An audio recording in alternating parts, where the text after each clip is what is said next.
Hello, welcome to Matters of DeCorum. I'm Scott Corum. This is what matters to me.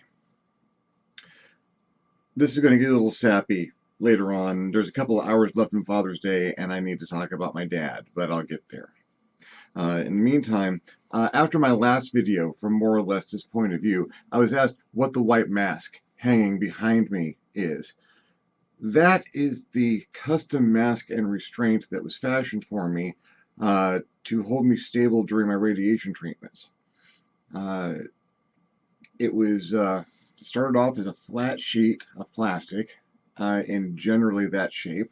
They put me in a big open MRI and heated that up in hot water until it was malleable and pressed it down over me until it was in more or less the shape of me, down to my shoulders. 5 days a week for the course of 7 weeks. I was strapped down by that thing to a flat table for 25 to 30 minutes at a time while they shot the cancer in my throat with radioactive lasers. They weren't going to be doing anything with it afterwards. It was custom molded to me, and it's not really radioactive itself, so trophy. I might Etsy it up at some point in time, some lights and black velvet or whatnot. If you have any ideas for how I could turn my cancer trophy into a craft project, go ahead and leave me a comment down below. Segue, or end of my more or less main topic. I love making characters. As an author, as a game designer, as a player and a game master, I love making characters. When someone announces there's going to be another game, I get all giddy and start getting about the process of trying to think of the next character I'm going to make. When I first got Traveler and Dungeons and Dragons in front of me, that's what I did. I get out the character creation rules, make characters. I've got folders full of characters I've made for Dungeons and Dragons and GURPS and World of Darkness and just every system that I've ever really had in front of me. Because if I can make a character in a system, then I can use that system pretty effectively. The exception being Cthulhu Tech, because the character generation system in Cthulhu Tech is way better than the game mechanics. Be that as it may. Because I love to make characters so much, I am constantly drawing inspiration for characters I want to play from literature or history or the world around me. Now, they're fascinating people in all these places. Characters other people have created, characters other people have been, movies, comic books. But I think at the core of it, one of the most fascinating characters I've ever met might have been a gentleman named William Thomas Corum III. It's quite a mouthful. His friends called him Bill, and as soon as you met him, you were probably his friend. Little history on the character in question. William Thomas Corum III, Bill, let's call him, was born to a very intelligent civil engineer who had a distinguished service with the Army Corps of Engineers during World War II, and a lovely woman with a heart of generosity beyond description. Not his first wife, wasn't going to be his last. Grandpa might have been a bit of a rogue. It was not a particularly pleasant home life.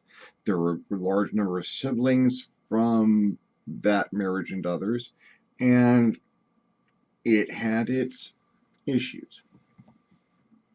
William left home relatively early. Stupid early by modern standards, to try and do something better, to find his own way. He worked at the Rampart police station in Los Angeles at the age of 14, sweeping out the cells. He also had his sleeping arrangements there. When there wouldn't fill up the drunk tank at night, he'd get one of the cells to sleep in. When he woke up in the morning, the local diner would send over a bunch of breakfasts for the guys in the drunk tank, and well, some of them wouldn't be up to eating in the morning, so he'd get a good breakfast, go off to school, work his ass off, get back to work, lather, rinse, repeat. He did that for a few years. Met a young lady in high school who was able to help him out with some subjects he was having difficulty with, math, I think. She invited him over to study at her house instead of at the school for a while. Met her parents. They took him in like he was family the first day, and after a fairly short time, he was family. They got married. He went into the Marines because it was something he wanted to do, something he'd been working his way up to, and he had a wife and was planning on having a family, and so you do what you got to do. He didn't just enter the Marines, but the Korean War was on when he enlisted. He didn't just plan to go and train, he planned to go and serve. He had it in his mind he was going to go to war and serve his country. Oh, police action. So made it through boot camp with flying colors. Proud member of the United States Marine Corps, got on the plane to go over to Korea and got off the plane because about that moment was when they signed the peace accord at Panmunjom. Marines tried to divest themselves of personnel at that point in time. They had a big ramp up for the war. Now there wasn't one, so they give people a break on getting out of their enlistment and let people go and serve in other capacities. My dad was a Marine and was determined to be one, so the only way to do that was to distinguish yourself in service in some way, shape, or form. Bill started working with a radar battalion, distinguished himself to the point where he made the rank of technical sergeant in an award-winning radar battalion that served here in Mount Saddleback, among other places in California. While he was doing this, he broadened his skills by taking some classes when they were available in drafting. His wife took these classes with him when it was available to. And you ever see the old movies, old war movies, or Cold War era movies where there's the war room and the general's talking and there's a big glass map and there's someone behind the glass drawing the coordinates of all the planes? That's one of the things my dad did, one of many. They set things up on the field. They went out and built radar installations, temporary, permanent, faster than most people ever had. Taught me to write backwards. Kind of fun. He enlisted and re-upped a few times, and then got to the point where he had a kid, my brother, and was looking for maybe to do something a little bit less stressful than being in the Marines. His teacher, the drafting classes, really enjoyed his work. The teacher worked in the drafting class was his second job. He did it at night. During the day, he was an engineer and a draftsman at McDonnell Douglas. Offered my dad a job. My dad decided, okay, let's not re-up that enlistment, take my service, and go work for McDonnell Douglas. 2 weeks later, Vietnam started. Right there in the butter zone. Bill was the lucky one. Bill was, depending on how you determine luck. Distinguished himself as a draftsman at McDonnell Douglas, worked on such projects as the DC-10, and burned his soul to improve himself and prospects for his family. A church man, a dedicated, loving member of the Lutheran Church Missouri Synod. He got up to his elbows in every single craft project that he possibly could. He built a couple of churches that he was a member of. He learned such diverse skills as stained glass window making and helped one of the congregations construct a harpsichord. Loved working with his hands. this took time away from other things. He was taking management courses at night, you see.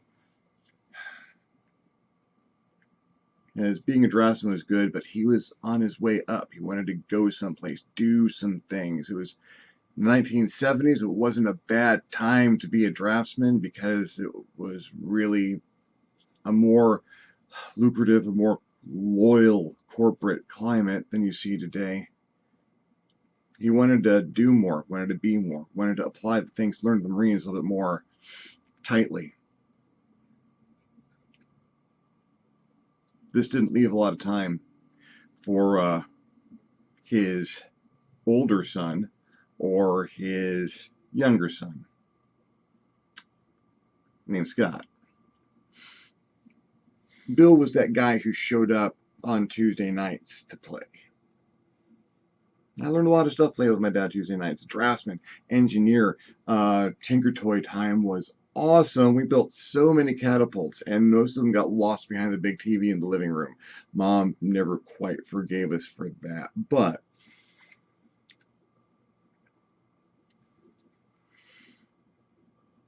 got the management degree, got some promotions, got super promoted, got promoted so hard that he had to move from Los Angeles to St. Louis to get the job, which we did. Bill took to life in St. Louis, the world headquarters for McDonnell Douglas, like a duck to water. Didn't just distinguish himself as the vice president of McDonnell Douglas Automation, but the things he did.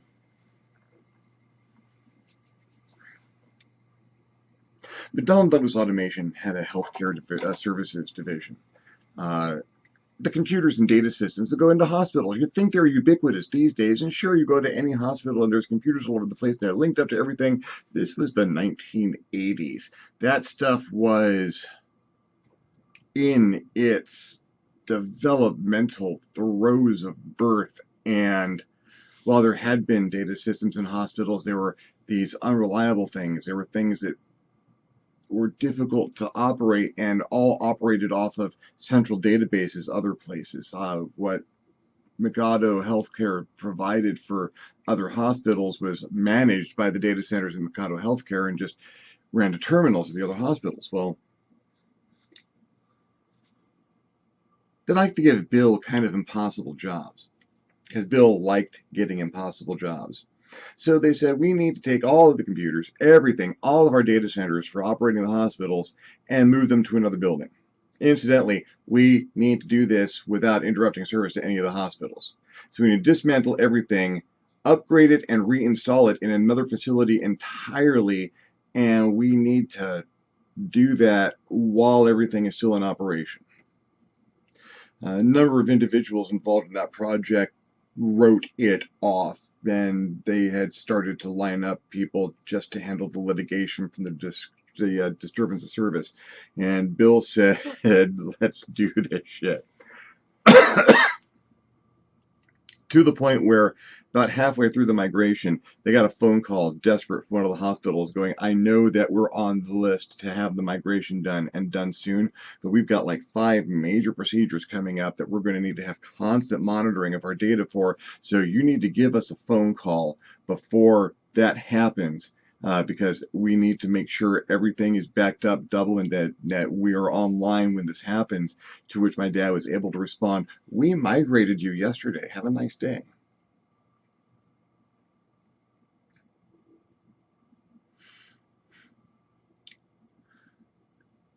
There were triumphs. Bill was labeled the Prince of Productivity in 1986 because he could get things done unlike anyone else. 30 years of McDonnell Douglas, a few more, and then things did not go well. Not because of anything he did, but I won't go into details. Bill suffered from some fairly severe mismanagement, levels above him. McDonnell Douglas itself went through a massive corporate restructuring from the top down at that point in time, and some good people, a lot of good people, got removed from the structure. Handsome packages to compensate, and lots of services to assist them in finding another position. Thank you very much for your years of service. Here's your services to find something else. Goodbye. I helped Bill disassemble his office, take everything that he'd stored up with 30 plus years in the company, put it into boxes so we could take it home. Among those things was a little plaque, wood, brass plaque on a wood frame. I saw it and realized that it was one of those things that Bill took as a bit of gospel. Asked me if I could have it. It's hanging in my hallway over a picture of him drawn by the cartoonist Mike Peters. The plaque says, "The man who has no more problems to solve is out of the game." I believe it's attributed to Elmore Hubbard.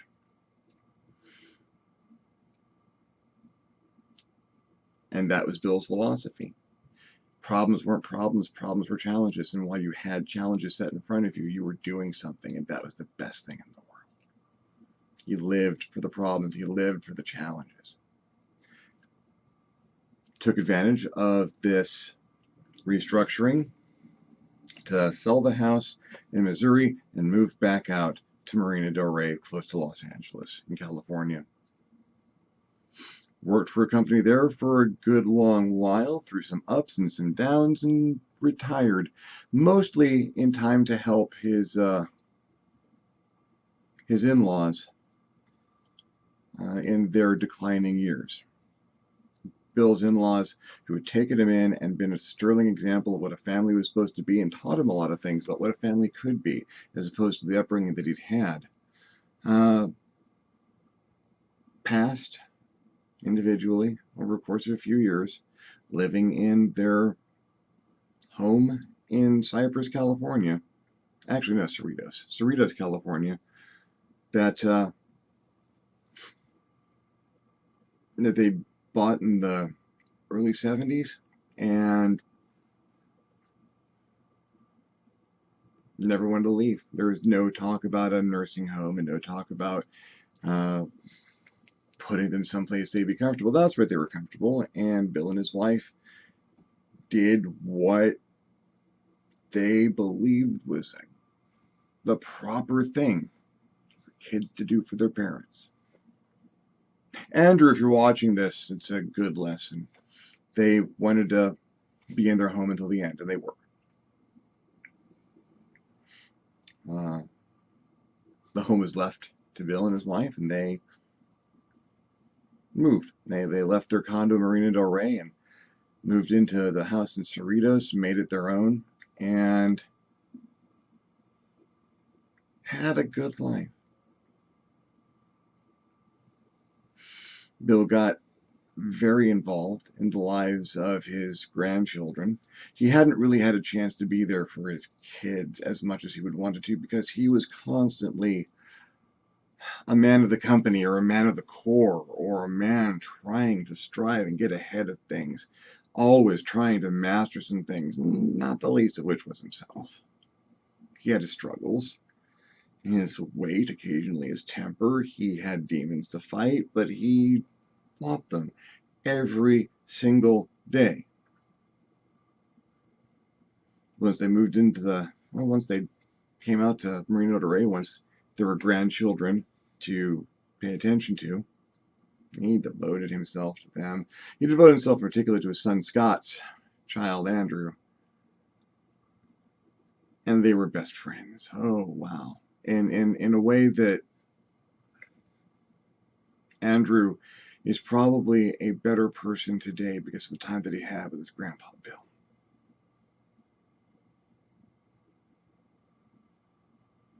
William Thomas DeCorum III, after a struggle with heart difficulties and cardiac problems for most of his adult life, certainly from middle age on, he'd had a quadruple bypass in the late 90s, and in the late 2000s he had an event And we still don't fully understand exactly what happened, but after an examination, he was informed the only good parts of your circulatory system now are what was done in the bypass. Everything else is pretty much on its way out. We don't know how long you have, but a year? That was about 2010. Late 2009, early 2010. Bill spent a year making sure he knew, making sure everyone else knew he loved him.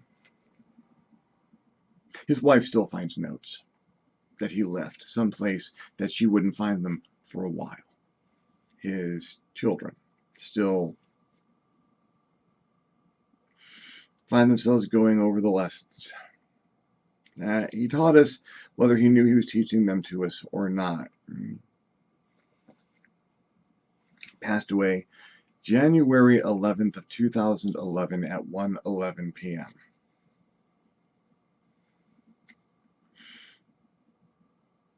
Had a good last day. Did all the cooking at home because his wife had done enough. Went out shopping, came back, made a nice lunch. They were watching some TV. And he left. It was over.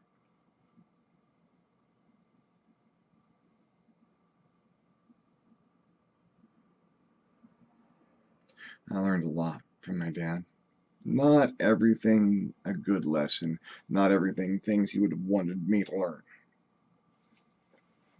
But a lot that I did. He taught me to shoot. He taught me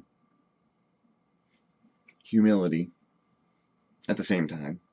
We went out to a house of a friend of his in St. Louis, a Navy guy, but they worked together, and been invited out to the farm. And the Navy guy wanted to do some skeet shooting, so we pulled out a shotgun, and while he was shooting skeet, he explained that sometimes that training, that much vaunted Marine marksmanship training, was a little bit overblown and overhyped. And he shot 12 out of 12 skeet out of the air with his 12 gauge, almost without thinking about it, sometimes not even looking. My dad smiled and pulled out his rifle and said, yeah, I can see how you might think that. That's a common conception that people have. And, well, I'm glad you got a lot out of your training. And he proceeded to take 12 out of 12 skeet out of the air with a 22 long rifle. His surface piece. Bolt action.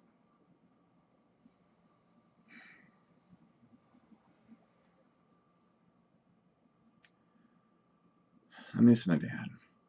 It's been over 6 years.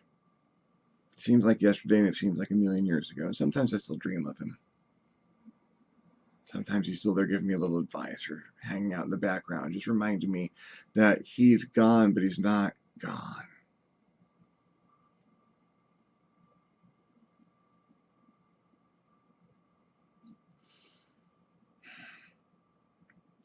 I have that at the ground level, first brick, conceptual level of my character building.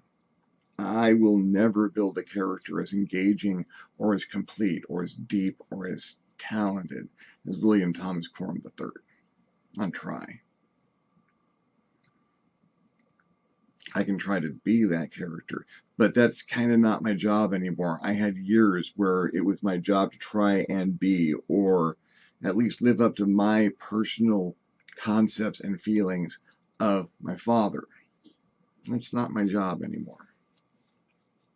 As a young man who lives across the hall from me, 16 years old right now, he was 10 when his grandfather passed. And he took it hard. But he was with us at the funeral, and he was with us at the graveside, and he saw his grandfather's grace. Saw the love that everyone had for him. And he left smiling. because he still had his grandfather. It's my job to see to it that that boy has every chance in the world to be some measure of the man that my father was. Or maybe more. But that's not up to me. I give him the chance. What he does with it is up to him.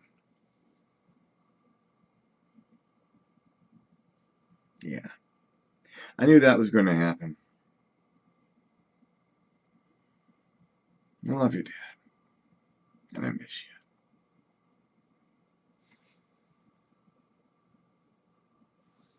you.